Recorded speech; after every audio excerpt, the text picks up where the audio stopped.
বিপরীত লিঙ্গে কারোর সাথে একটু মেপে কথা বলার চেষ্টা করি। কেউ বেশি বেশি কথার আগ্রহ দেখালেও আমি থামিয়ে দিই। এমন না তার কোনো সমস্যা, সমস্যা মূলত আমারই। একটা অভ্যাস কিংবা অ্যাটাচমেন্টকে অনেকে যতটা হালকাভাবে নিতে পারে, আমি সেভাবে পারি না। হিসেব করে দেখেছি, অত্যাধিক উপস্থিতি মূল্য কমিয়ে দেয়, মানুষ মিশে গিয়ে পিষে দেয়। সব রহস্য ফুরিয়ে যেতে দিলে মানুষের আগ্রহেরও ইতি ঘটে।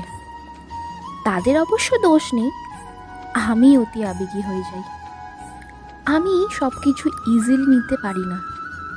অন্যজন হার্ডলেস হলেও আমি সেটা পারি না। দিন শেষে আমাকে ছেড়ে তারা তাদের মতো ভালো থাকলেও আমি মিস করি, কষ্ট পাই।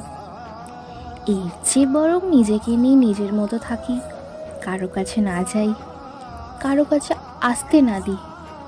কারণ কিছু মানুষ একাই সুন্দর।